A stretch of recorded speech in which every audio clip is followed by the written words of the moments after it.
The film opens in District B13, a rough and dangerous neighborhood in Paris. It's a place where crime fills the streets, and chaos seems to be the only rule. Apparently, the city officials intentionally isolated this part of town, keeping criminals away from the peaceful areas where regular people live their everyday lives. In this confined environment, criminal groups constantly clash, each one trying to be the most powerful. Among the group, there is Lido, a skilled leader of a local gang. Lido is famous not only for his leadership, but also for his impressive parkour abilities. He can move through the city with incredible speed, jumping and flipping over obstacles effortlessly. Soon after, Lido arrives in an apartment that his gang members help protect. One day, trouble arrives at Lido's door when K2, a member of the most feared gang in the district, shows up. K2 works for Taha, a notorious crime boss who controls much of District B13. However, his visit is no friendly call, as it turns out Lido recently stole drugs from Taha, and K2 is here to take Lido back to him. Hearing this, Lido's gang members don't back down and attempt to defend him, but K2 is ruthless, taking down several of them.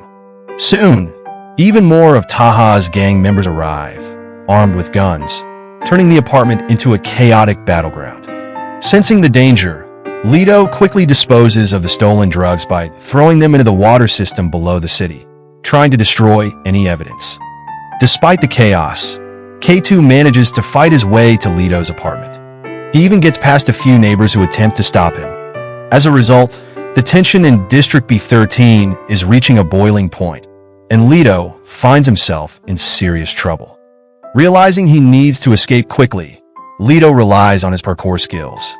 Without a weapon, he still manages to outsmart Taha's men with his speed and agility. Jumping across rooftops and maneuvering between buildings, he leaves his pursuers struggling to keep up. Lido even manages to knock a few of them off balance with his quick movements, escaping K2 and the rest of Taha's gang in a thrilling chase. Back at his base, Taha was furious. He couldn't believe that despite sending a dozen men after Lido, not a single one could catch him. Overcome with anger, Taha demanded ideas from his men on how to capture Lido once and for all. When nobody offered a plan, his rage exploded, and Taha shockingly killed 3 of his own men to make an example. Terrified, K2 came up with a new plan to kidnap Lido's younger sister, Lola, as she was a pretty girl working as a cashier at a local store, making her an easy target. Without wasting a second, K2 and Taha's men set off to kidnap Lola. Not long after, K2 managed to bring Lola back to their headquarters, and he escorted her straight to Taha. As they walked down a hallway packed with Taha's gang members, some of them started harassing Lola. However, Lola, bold and spirited, didn't hold back and slapped one of them right across the face. Seeing this, K2 quickly intervened, pulling her away from the group and leading her directly to Taha so they could plan their next move. Later, Taha decided to spread the word that they had Lola, hoping this news would draw Lido straight to them. But Lido was already one step ahead. Without warning, he burst through a window into Taha's room, catching everyone by surprise. Lido then pointed a gun at Taha and told him firmly that his drug operations in the area were over. Lido wasn't just there to make threats. He had come to rescue his sister. Faced with no other choice, Taha reluctantly agreed to let Lola go. But Lido wasn't leaving without ensuring their safety. He decided to take Taha hostage, using him as a shield while they made their way to the exit. As they moved through the building, Lola spotted the gang member who had harassed her earlier. Taking the chance, she made sure to embarrass him, making him feel the consequences of his actions. Once outside, the siblings quickly jumped into a car and sped off. But Taha's men weren't giving up so easily. They began shooting at the escaping pair. Fortunately, Lola was a skilled driver, thanks to her experience as an underground taxi driver. She even expertly dodged the bullets, weaving through the streets as they made their daring escape. In a surprising twist, Lido and Lola didn't run away. Instead, they took Taha straight to the local police station. At that moment, they handed him over to Inspector Miguel, presenting a suitcase packed with drugs as proof of Taha's crimes. But things didn't go as planned. Taha's gang quickly surrounded the station, threatening to attack if their boss wasn't freed. Fearing a violent showdown, Inspector Miguel chose not to challenge them. Rather than locking Taha up, he released him and, shockingly, threw Lito into a jail cell instead. Not only that, the situation takes a dark turn as Inspector Miguel, too afraid to stand up to Taha, allows him to take Lola with him by force. Later, the inspector tries to justify his actions to Lito, explaining that he's close to retirement and didn't want trouble with the mafia. Furious and betrayed, Lito lashes out, hitting the inspector very hard that leads to the inspector's sudden death. 6 months later, the scene shifts to a convenience store that's actually a front for a large casino run by a Mexican gangster named Carlos Vince. At that moment, Carlos is with his men, Benito and Pedro. Inside, he meets Sammy, the man who manages all the money for their operations. But something feels off, as Sammy informs Carlos that a large sum of money is missing, hinting that someone might be stealing from them. Not wasting a second, Carlos suspects Pedro of betrayal and shoots him on the spot. Just as Carlos moves to grab the remaining cash, Benito surprises him by pointing a gun at him. It was revealed that Benito, whose real name is Damien, has been working undercover all along, gathering evidence to bring Carlos down. During this time, Damien's true identity and mission are finally revealed in this moment of betrayal. Next, Damien ties up Carlos, preparing to hand him over to the police, planning to escape through an air duct. But the escape isn't going to be easy. Sammy and the rest of Carlos's gang begin firing at him. Fortunately, Damien is not only quick-thinking, but also highly skilled in parkour, allowing him to move swiftly and take down all of Carlos's men with ease. After taking down the criminals, Damien called in a cleanup crew to gather all the evidence from the scene. He then took a moment to get back at Carlos for all those times he was forced to wash his car while working undercover. As a result, with a sly grin, Damien destroyed Carlos's beloved car right in front of him, giving him a revenge. When everything was finished, Damien's superior, Colonel Braun, congratulated him on a job well done. However, there was no time to rest as Colonel Braun had prepared another urgent mission for him. Soon after, Damien met with a government official named Kruger, who briefed him on his new mission. This time, the stakes were even higher, as Damien had to prevent a catastrophe involving a powerful neutron bomb that had somehow ended up in the hands of Taha's gang. Originally meant to destroy District B13, the bomb was accidentally activated by Taha himself. Because of this, Damien had to act quickly to stop a potential disaster. Kruger then explained the urgency, where Damien had only 24 hours to reach District B13 and ensure the bomb wouldn't be used to harm anyone. There was a real fear that if Taha decided to use or sell the bomb, countless innocent lives would be at risk. To support him, Colonel Braun had arranged for Damien to partner with Lito, who knew the district's electrical grid inside out. However, there was one problem: Lito was still in jail. As a result, Damien's first task was to convince Lito to join him on this dangerous mission. The next day, Lito was being transported to another jail when Damien suddenly appeared, disguised as another inmate in the transfer vehicle. In a flash, Damien freed himself from his handcuffs and threw open the car door. As he did this, he filled Lito in on the situation, telling him that Taha had killed his family and that he was out for revenge.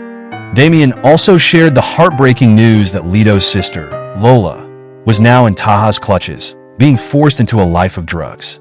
Damien then urged Lito to escape the police car with him and head together in the territory of District B13. Once free, Damien swiftly took down 2 guards, taking control of their vehicle. However, Lito still didn't fully trust Damien, so he handcuffed him to prevent any sudden betrayal. Soon, the two managed to get past the police station at the district's entrance. But suddenly, their car's brakes failed, forcing Damien to crash into a gangster's vehicle to bring it to a stop. Realizing that Damien was actually a cop, Lito decided to leave him behind and continue on his own. Moments later, Damien found himself in trouble, held at gunpoint by 2 furious gang members whose car had been wrecked. With no other option, Damien fought them off. Meanwhile, back at his hideout, Taha was treating Lola cruelly while he lounged in front of the TV. Soon, K2 entered and informed Taha that Lito had broken out of jail and was likely coming for Lola. This news immediately put Taha on high alert, and he ordered K2 to increase the security around their base. Unbeknownst to them, Leto was already nearby, watching their every move from a hidden spot. A short while later, Damien caught up with Leto, visibly annoyed about being abandoned earlier. After a tense exchange, they finally agreed to team up. Damien then informed Leto about the deadly bomb that Taha had accidentally activated. Realizing the gravity of the situation, Leto took Damien's phone and called Taha, warning him that he was now working with a cop. Leto then decided that the best approach would be to confront Taha directly and try to negotiate. Damien was skeptical, but Leto insisted this was the safest way to handle the mafia. Soon, K2 and his men arrived, escorting Leto and Damien to Taha's hideout. When they arrive, Taha immediately demands to know why Damien is sneaking around in his territory. Damien explains that they're there to disarm the dangerous bomb Taha has stolen. Hearing this, Taha tells them that he'll only allow it if they hand over 20 million euros. Otherwise, he threatens to send the bomb to another city. This demand puts Damien in a tough position, so he calls Kruger, asking him to transfer the money to Taha's account. But Kruger refuses to pay such a large sum. With no other option, Damien decides to deceive Taha, confidently telling him that the payment is on its way. Taha, however, isn't so easily fooled. He orders K2 to lock up both Leto and Damien until the money arrives. As they're held captive, Leto starts to question Kruger's intentions, wondering why the government wouldn't pay up if the bomb was truly so dangerous. Meanwhile, Lola is struggling to disable the bomb herself, but it's proving nearly impossible because she's chained up, severely limiting her movements. With time ticking down dangerously close to the bomb's detonation, Leto comes up with a risky plan. Damien agrees, and together they trick Taha's men, saying they need to talk to their boss.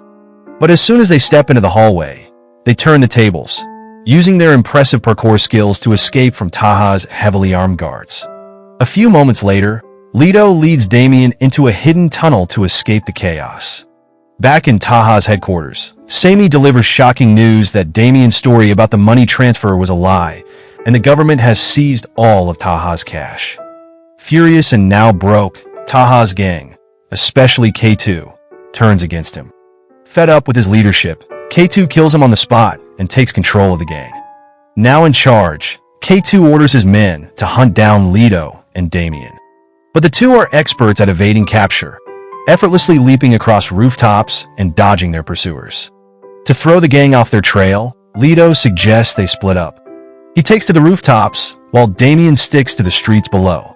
Despite their efforts, K2's gang eventually manages to track them down and surrounds them.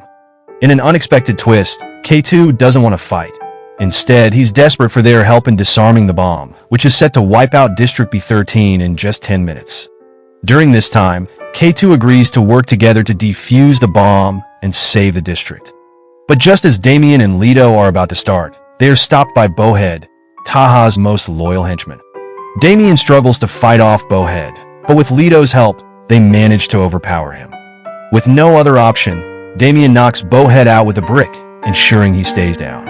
Meanwhile, Lola, who can no longer resist the effects of the illicit medicine, chooses to do the unthinkable. Thankfully, Leto rushes in just in time to stop her, calming her down before anything tragic happens. At the same time, Damien is urgently calling Kruger for the bomb deactivation code. When Kruger finally provides the code, Leto senses something is wrong. He then warns Damien not to use it, suspecting that Kruger's true goal might be to trigger the bomb and wipe out the district. With time running out, Damien and Leto clash, as Damien doesn't want to believe Kruger would betray him. However, Leto keeps pressing, trying to convince Damien that Kruger has been deceitful all along. Just as the timer ticks down to mere seconds, Lola joins in, begging Damien not to enter the code. Moments later, the clock hits 0, and everyone braces themselves, but the bomb doesn't go off, which proven that Leto's suspicions were right. Upon seeing the bomb disarmed, K2 decides to let Damien, Leto, and Lola walk away freely. An hour later, Damien and Leto storm into Kruger's office, bringing the bomb with them. Damien wastes no time, threatening to activate the bomb unless Kruger confesses his scheme for District B13. Under pressure, Kruger admits his plan to eliminate the district, seeing it as a drain on the city and believing it's better off destroyed, ignoring the potential for change and growth among its residents. As Kruger finishes, Damien instructs him to turn on the TV. To his shock, the entire confession earlier is being broadcasted live, recorded by K2's gang, and sent straight to the news. As a result, everyone can see his true intention. In the end, Lito and Lola decide to stay in District B13, hopeful about the government's promised improvements. Damien, however, returns to his role in the secret police, ready to take on whatever challenge comes next. So the moral of the story is, if you're stuck in a bad neighborhood, make friends with people who are good at parkour, have backup plans for double crosses, and never trust anyone offering retirement plans in crime-ridden places.